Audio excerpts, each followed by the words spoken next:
Estou refugiada. É o tema da live de hoje. Nós vamos conversar com uma mulher que ela sofreu muitos abusos no Brasil e hoje ela está no Canadá. Ela está refugiada. O nome já fala, né? Então eu vou deixar ela contar pra gente o que está acontecendo com ela. Esse negócio de relacionamento é complicado, né? Homem que bate, homem que... Não sei, vamos ver o que aconteceu com ela. Hoje eu vou conversar com a Gabriela Barreiro.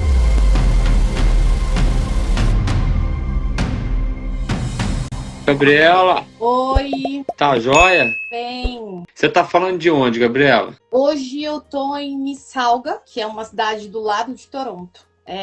A divisa é uma rua, né? Não é como, tipo, existe algumas cidades que você tem que pegar uma estrada e é só floresta, mas aqui não, é divisão de rua, é bem próximo. Eu tô a 12 quilômetros de Toronto. Quando eu falo em Canadá, eu só penso naquelas árvores altas assim, ó.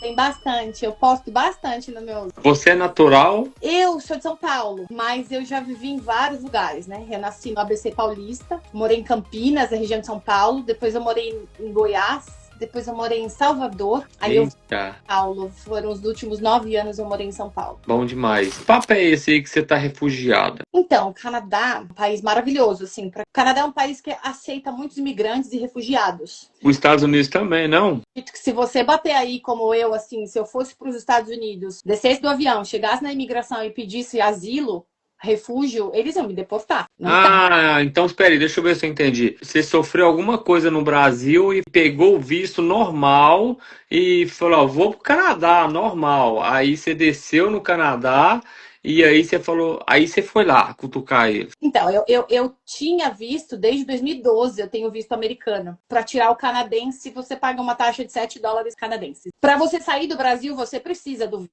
Você apresenta no guichê, né, da aviação, o visto para o país que você tem o seu ticket, né, que você tem a sua passagem. Quando eu cheguei aqui, que eu já sabia a questão do refúgio, que eles aceitam refugiados, o visto é cancelado. O canadense. Ah, Eu sou refugiada, protegida pelo governo do Canadá. Então, a gente tem que ter uma história, tem que ter tá calçado, ter base na história de que você tem. Eu tenho 16 boletins de ocorrência. 16 boletim? Você apanhou no Brasil? Eu apanhei, mas eu bati também, Júnior. Opa! Mas foi assalto? Foi o que foi? É uma história longa e o meu último companheiro, que eu fui casada, eu fiquei 6 anos, ele é dependente químico. Só que quando eu conheci ele, ele não era. Quer dizer, não era não. Ele estava limpo. Já fazia 1 ano e meio, 2 anos. Ele era maconheiro. É mais pesado. Ele era tudo. Traficante, tudo. Bandidão.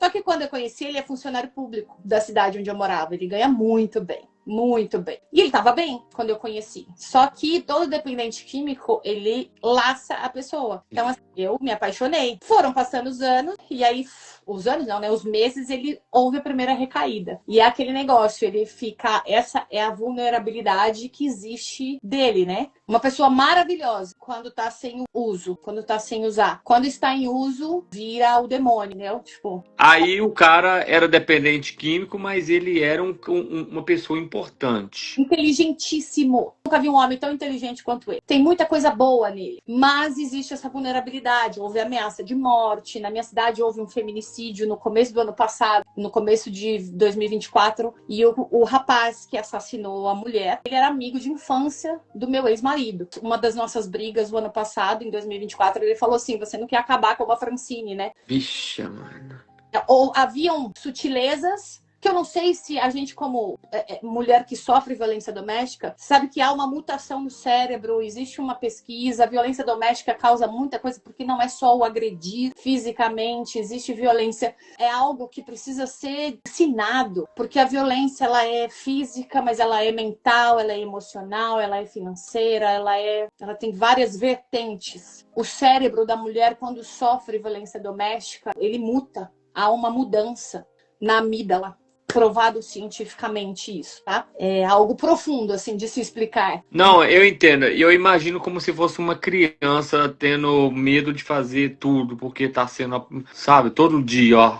Não é nem só o apanhar todo dia, tipo assim, o medo de você estar mexendo no celular, Ele, por exemplo, que ficava noiado, né? Que ficava alucinado, noite sem dormir, privação de sono. Eu tinha medo de mexer no celular perto dele, às vezes, porque várias vezes ele ligou para amigo meu. Tipo, eu tinha um amigo, porque eu gosto de falar outras línguas. E ele era professor de turco. E a gente conversava muito. Ele ligou pro cara, falou assim: cara, você falando mais com ela. Isso no começo, tá? No começo da relação. Depois aconteceram muitas coisas. Eu tô escrevendo meu livro, chama Cárcere Emocional. Mas eu sou TDAH. Eu também tenho esse problema, então eu demoro um pouco para fazer as coisas. Foram 6 anos de violência e várias coisas aconteceram. Vários abusos, de me colocar dentro do carro, me enforcar com cinto de segurança, não deixar eu sair, fazer manobras radicais com o carro, comigo dentro para me apavorar, roubar dinheiro. Só que aí depois ele dava tudo de volta. Aí era assim, ele ficava mal, por 1 ano, 2 anos, vivendo vida de mendigo, comendo lixo, às vezes, um cara que pode ganhar 12, 13 mil reais por mês, comendo lixo, se expondo a isso, numa cidade pequena, que a gente morava numa cidade pequena, eu morava nele, continua morando, e todo mundo vinha perguntar: e aí, cadê fulano? Eu não vou falar nomes, eu vou tentar não falar, né? Porque, como eu falei mais cedo num story, eu não quero expor. Eu sei que se ele assistir, ele vai vir falar, provavelmente vai pegar o telefone de alguém, vai me mandar mensagem pelo Facebook de alguém, porque ele sempre faz isso, tanto que quando ele usava, ele parava uma pessoa que ele não conhecia na rua, pediu o telefone emprestado para me ligar, para me pedir dinheiro. Ah, esquece ele, vamos falar de você. Aí você sofreu muito tempo, né? Você gostava dele, né? Você é apaixonada. Eu nunca amei um homem tanto na minha vida como eu amei esse homem, nem os pais dos meus filhos. Eu fui mãe cedo, fui mãe com 20 anos. Esses caras mais agressivos assim, eles são apaixonantes para o mundo exterior, né? Totalmente, foi o que eu falei ontem na live que eu tava. Quando esse cara é um sociopata, um psicopata, um narcisista, ele se aproxima de você, ele te conhece. Ele conhece as suas fragilidades, os seus defeitos, os seus problemas, e ele investe nisso. Por exemplo, carente. Eu vou dar como meu exemplo. Eu sou uma pessoa carente, eu não tive pai, eu sofri abusos quando eu era criança, abusos sexuais, enfim. E ele sabe disso. E aí ele vai agir de uma maneira na minha mente. O cara é inteligente, eles são sagazes, eles são articulados. Eles são bons de cama. Também. Não só isso, mas assim, coisas, por exemplo, eu sei que pode ser verdade, sabe? Por exemplo, a minha mãe morreu, eu tinha 20 anos, eu tava grávida do meu filho. Eu descobri que tava grávida na quinta, minha mãe morreu no sábado. Eu tinha 20 anos, isso faz 23 anos. E eu sinto muita falta da minha mãe. Sempre senti. E no aniversário dela eu fico muito mal, é 26 de março. E no dia 26 de março de 2020, eu passei muito mal. E a mãe dele estava no hospital, internada. E eu contei pra ele, nas nossas conversas, como um casal, que a minha mãe cantava uma música pra mim, quando eu era pequena, pra dormir. Que é aquela, se essa rua fosse minha, eu mandava. E ele me colocava no colo e cantava essa música e ficava fazendo um carinho. Como um gesto de carinho, como um afeto, como algo apaixonante. Emocional. E ele fez isso. Em março de 2020, na noite que a mãe dele morreu, eu chorei demais. E ele fez isso comigo antes da mãe dele morrer. Então a gente tem uma ligação, assim, uma coisa muito... Mas o assunto é não falar muito dele, porque, tipo, ainda dói.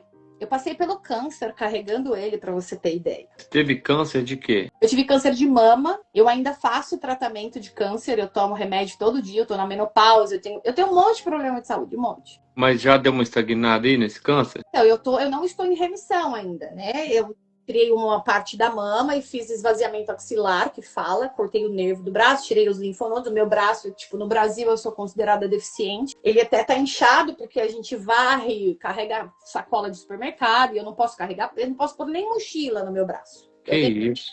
Tem uma parte de uma cena que aconteceu quando eu tive câncer, né? Que foram as coisas que marcaram. Eu fiz a cirurgia de quadrante, né? Que eu tirei metade do seio e a parte da axila, no dia 31 de março de 2022. No dia 3, eu já estava em casa. Só que você usa um dreno durante uma semana, né? 3 dias depois, tipo, 2 horas da manhã, ele bateu na minha porta. 2 horas da manhã, eu atendi, porque ele era escandaloso, ele é uma pessoa, né? Pedindo dinheiro.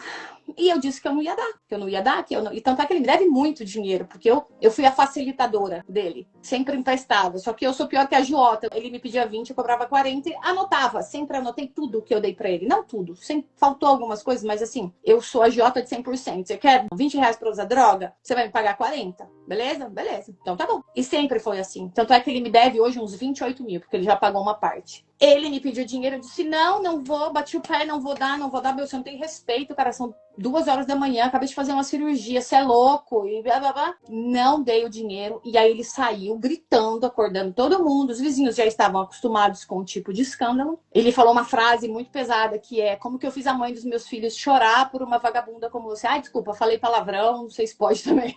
Eu de dreno, fiz um monte de quimioterapia, tava careca, quer dizer, tava crescendo já o cabelo. Fiz a cirurgia de dreno, 2 horas da manhã, frio, ele me acordou pra pedir dinheiro. Eu disse não, e aí ele ainda terminou com cereja do bolo. Como eu fiz a mãe dos meus filhos chorar por uma vagabunda dessa. Enfim, a história é longa. Ok, beleza.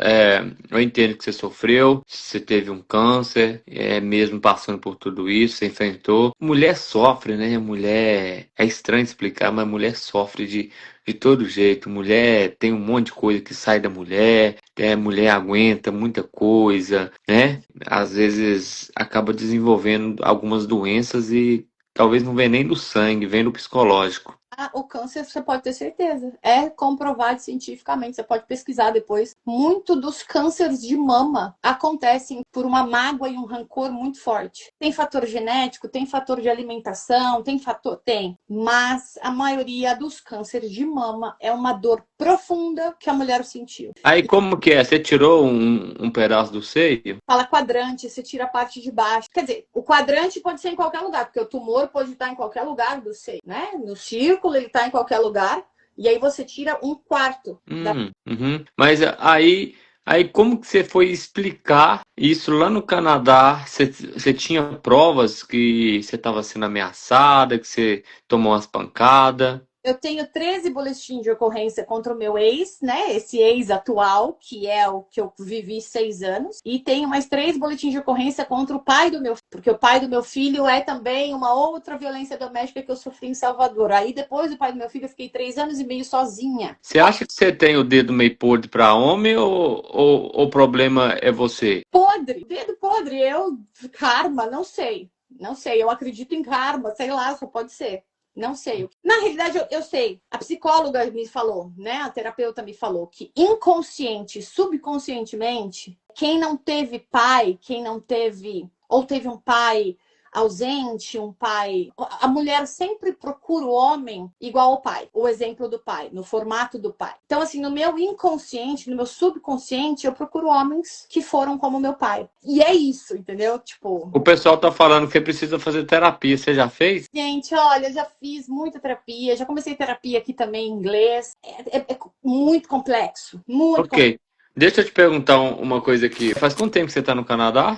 63 dias. E você tá num basement aí, num porão. Sexta-feira agora faz 15 dias que eu tô na minha casa. Eu aluguei o meu basement, é meu. Tá alugado no meu nome, é meu. Faz 60 dias que você tá no Canadá e você não trabalha. Não. Por quê? O governo me ajuda. O governo me dá dinheiro para eu pagar meu aluguel, para eu comer, me sustentar até eu me estabilizar. Quando você chega e passa pela imigração, a primeira aprovação é na imigração. E aí você recebe um papel de refugiada protegida. Mas mesmo assim, se você quiser trabalhar, você pode. Então, aí eu tive esse problema. Como eu tive câncer, pneumonias, tenho asma, eu tenho cicatrizes no pulmão. E nós, brasileiros, quando viemos para cá, tem que saber que toma vacina BCG. A BCG tem o vírus da tuberculose adormecido. Quando eu vim como refugiada, eu faço um exame de imigração. Tiro um raio-x, X-ray, e faço exame de sangue. Aí eles encontraram o vírus da tuberculose e um monte de cicatriz no meu pulmão. Porque a radioterapia é na direção do pulmão, né? Faz um monte de scars. Então, eu tô travada. Dia 15 de novembro eu vou fazer outra radiografia para eles verem que isso é devido ao... Dói? Dói tudo, porque eu tenho osteoporose grave, porque o remédio que eu tomo me faz muito mal. Você tem quantos anos? 43.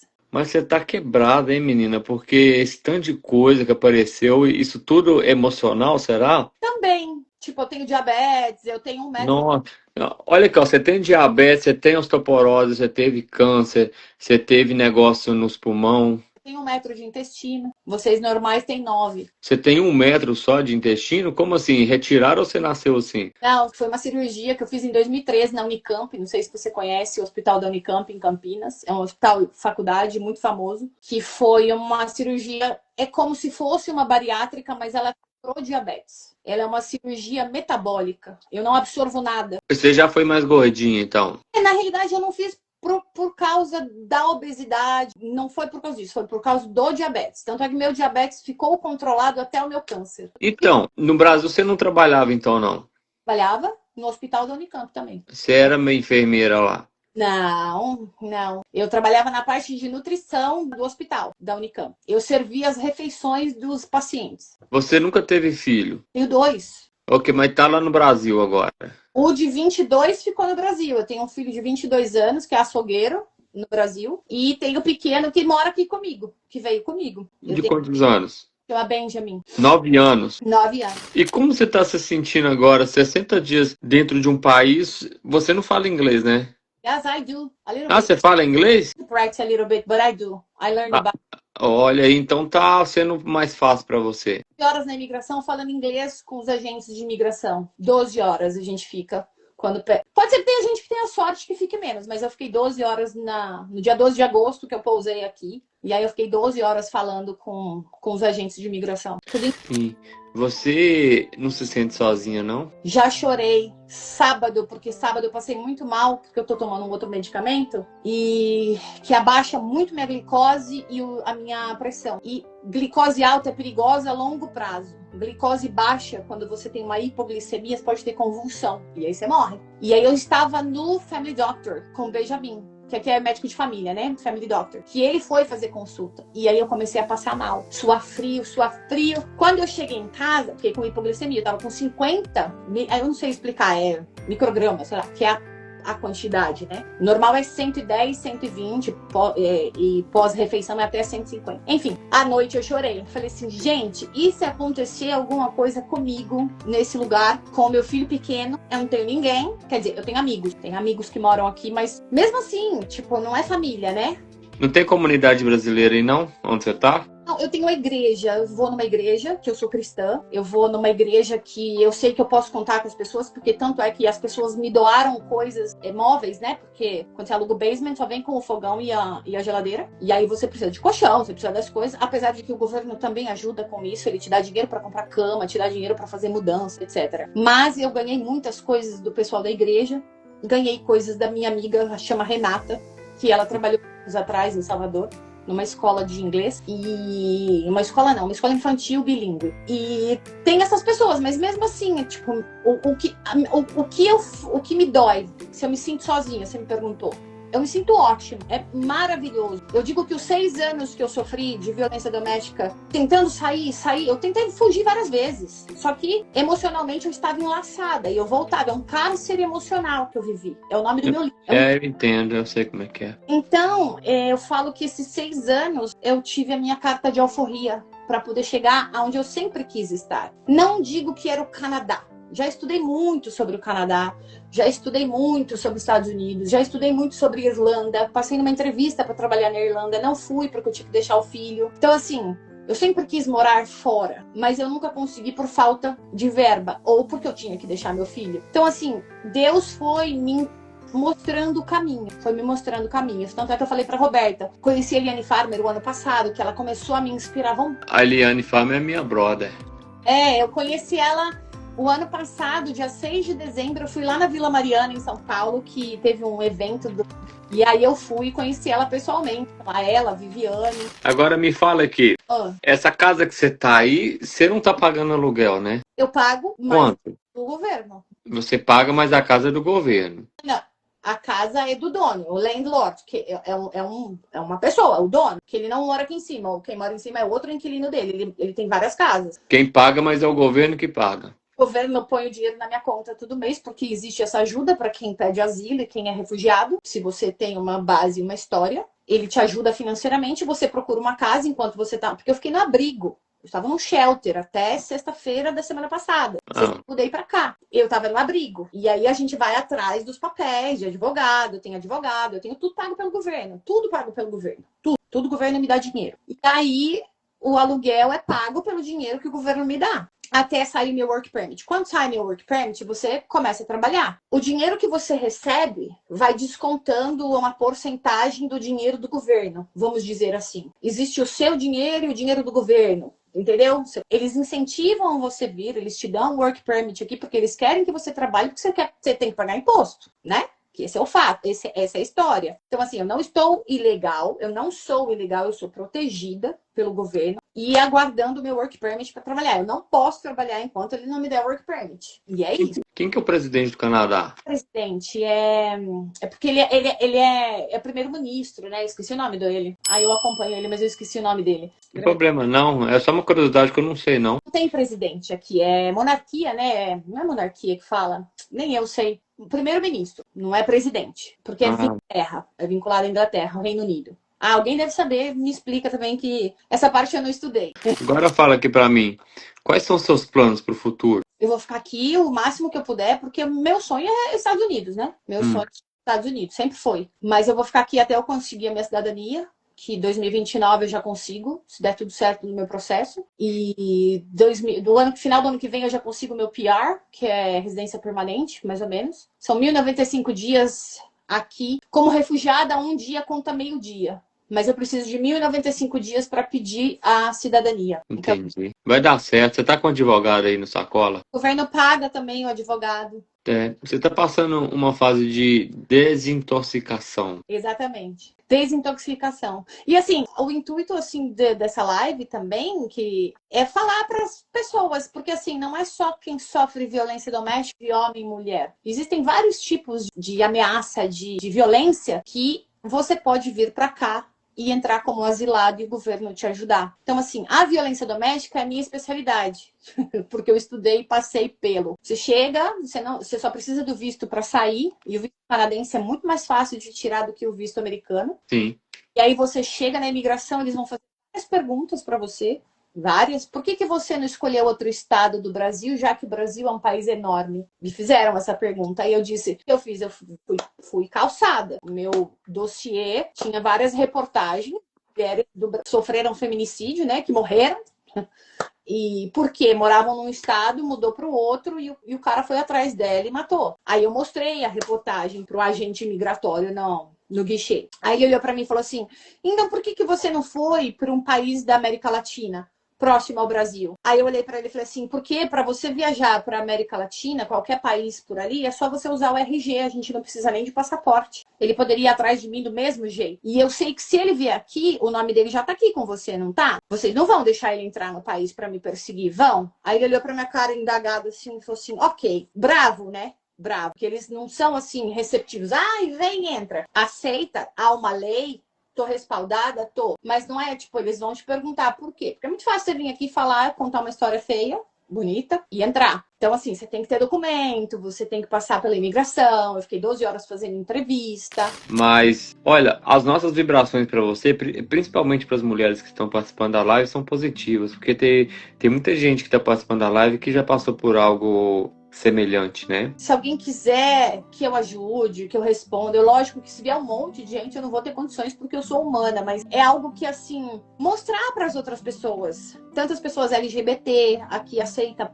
também refugiados LGBT. Sim. Todos os tipos de violência, ou se você está no Brasil, o Canadá, eu não estou falando por mim, eu estou falando que está no site do Canadá, do governo do Canadá, ele aceita refugiados. Vitória. E aí as mulheres, não tenha medo de continuar onde estar. Eu quero te agradecer, tá bom? E, gente, adiciona ela aí, as mulheres que estão passando por algo similar, segue ela, vocês podem se desabafar uma com a outra, né? E ser apoio. E para muitas que tá passando o mesmo que vem por aí.